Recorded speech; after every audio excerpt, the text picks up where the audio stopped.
Hi guys, welcome. My name's Kieran of One Zen Academy and One Zen Wellness. So I'm just going to give you a bit of a spiel, a bit of information, a bit of free information about foam rolling. And you may be, going to your gym, you may be going to CrossFit, you may have looked at tons of videos about foam rolling, think, what else do I need to know? Well, foam rolling is actually very little evidence that foam rolling works. The studies that have been done are actually quite positive, but a lot of the initial evidence and when foam rolling came out into gyms, there pretty much wasn't anything, and they were basing it off the massage side of it. So they was basically looking at studies of massage, and they were taking the information from there saying, oh, it must be the same for foam rolling.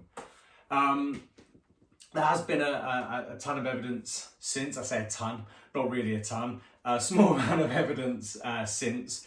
And Allison et al. 2015 did a literature review on all the studies to do with foam rolling. And what they found was then that it does improve range of motion. Okay, so if I foam roll my calves and my soleus, for instance, it will improve my range of motion at the ankle and with that dorsiflexion and plantarflexion. If I do my quads and hamstrings, it will improve range of motion at my knee. So if I do my quadriceps, for instance, I'll get more flexion. If I do my hamstrings, I'll get more extension. Okay, so that sort of thing. So they found that foam rolling is quite useful for improving range of motion. It's also very useful to increase pain tolerance randomly, especially the vibrating rollers, if you can hear that. Nope. And what they found was it was very good at not only improving pain tolerance in terms of pressure, but also improve recovery from delayed onset muscle soreness, DOMS, which is great. So if you're doing a hard weight training session, or you're going out for a hard intense run and you're sore the next day, a lot of people use different protocols. Obviously sleep, diet, nutrition, all these things are your things that you have to do. But on top of that, if you're looking for that 1%, if you're looking to consistently train with minimal chance of injury, if you're looking to bounce back quicker, then foam rolling, especially vibrational foam rolling, seems to be the way forward. So what we do know is that there isn't a clear consensus on duration. So how long should I foam roll for, how many sets, and so on. So you will maybe see lots of videos that say, oh, you should do 30 seconds on, 30 seconds off, or whatever it is. There's no evidence for that. It's all down to the individual. There was a study done for the life of me, I can't remember the name. There was a study done where they looked at a specific protocol which was very beneficial in terms of vibrating foam rolling, and they looked at 1 minute on, 30 seconds off, times 4 to 5 sets, and they found that it improved range of motion, decreased muscle soreness, which they induced via doing eccentric loading on squats, and they got the person to foam roll the next day. But also with it randomly in some studies improved vertical jump height. And there's still research going on into that. So if I foam roll today, within 48 hours, it improved my vertical jump height, so my power output.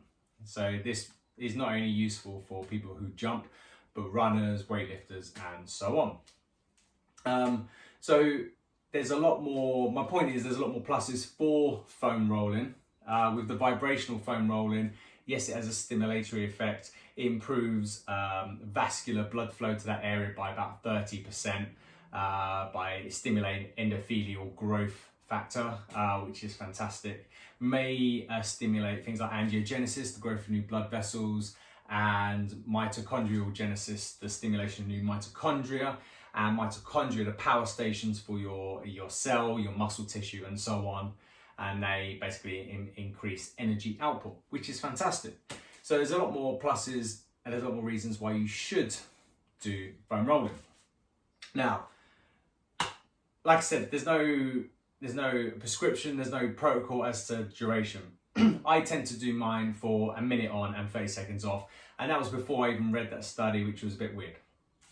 I use a vibrational foam roller purely because, and again, N equals 1, this is probably more anecdotal, but again, there's emerging evidence for this, that it provides a greater response in terms of increased range of motion, decreased muscle soreness, and so on.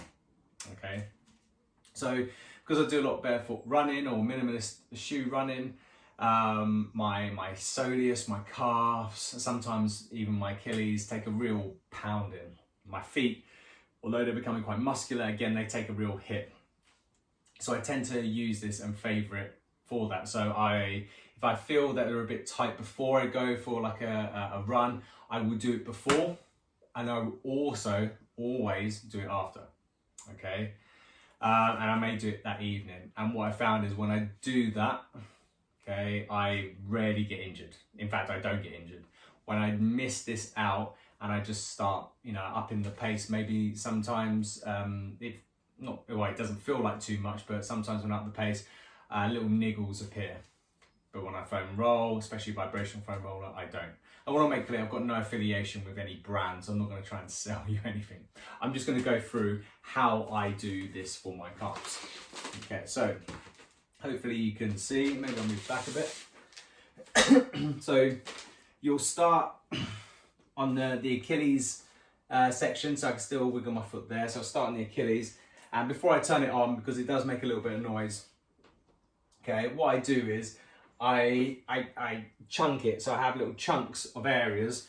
As a massage therapist, okay, I may do like these little frictions in areas to break down adhesions, and these fibrous adhesions can build up, and it's those that can decrease range of motion, increase pain in that local area because they start compressing nerves, and they start building up hydrogen. Because they lack blood supply in that area, so it becomes anaerobic, and that chemical imbalance again can irritate the nerves. So I do these little things like that, so I chunk like that and I'll go back and forth and really feel that area. Okay, and I'll start off just by doing maybe 5 or 6 like that, and then I'll move up into the next section and I'll do 5 or 6 there. So for me, I can really feel it just there, and I'm getting to where the gastrocnemius, the calf muscle, actually blends into the soleus, and that junction always gets a bit tender, especially after a run. So there, and I'll move up a bit, really into the belly of the gastrocs, and again, I've never had a real issue with the belly, apart from when I had the longitudinal tear that went straight up. That was a bit of a hassle, and then I'll relax and then start again. So I'll do that for a couple of rounds. Okay, I'm going to turn it on, and then I'm going to go really slowly, and you'll see sort of the tempo. I'll try and speak over it as well. Okay, so from there, I'll go really slowly, like as if I'm trying to roll dough, and then I'll find a tender point. I'll hold it for a second or so, and then roll. Find the next tender point, and so on, to the point where I get to the top of my gastrocs, but not on my knee. Loosen the slack and then start again. So lift my body weight up to put more weight through, get to a tender point, hold, roll, get to a tender point, roll, hold.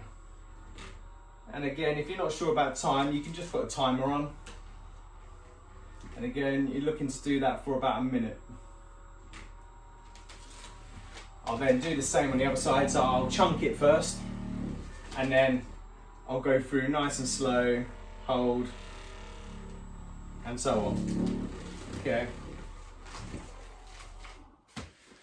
So that's how I do it for my calves, and my calves always feel awesome afterwards. They feel a mixture of like relaxed and stimulated, but definitely range of motion increases, especially about the ankle joint.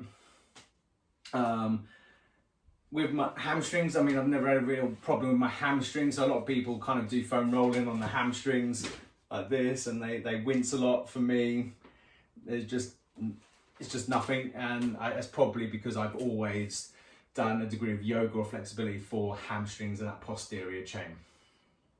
Okay, so from there, because I have a bit of a disc degeneration, okay, L4, L5, this is what I'll do. So I'll get this foam roller and I'll lean back like so. So I'm almost in this bridge position. I'll then turn this on, not on full power, but what will happen is I'll then do that chunking thing again where I'll oscillate back and forth. Next stage.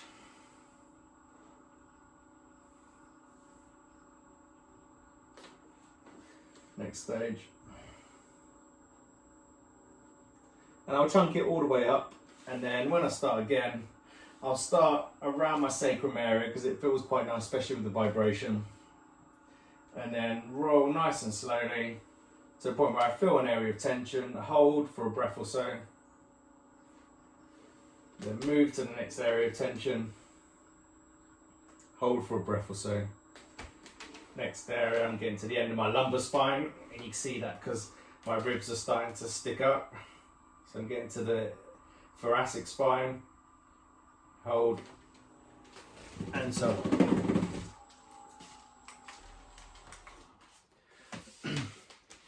So once I've done all that, I generally feel quite good, and I can either go for a run or hit the gym, or especially in the evening, I'll do that first and then do like a little yoga session, and my yoga session just becomes that much better. And I would recommend that to any yoga teachers who may be watching this as well. Okay, do this before you do a class, and you'll feel very, very limber, I think is the word, and you'll feel awesome. If you're about to do weightlifting, powerlifting, then do this, running, do this. So basically there's more reasons why you should do it than shouldn't do it. So I hope all of this has made sense. I hope you kind of go out and think, I don't need a vibrational foam roller. I mean, these things can get quite expensive. Just a standard foam roller, you know, is a good start, and you can pick those up for, you know, 20 quid off Amazon. So thanks for watching, guys, and have a great day.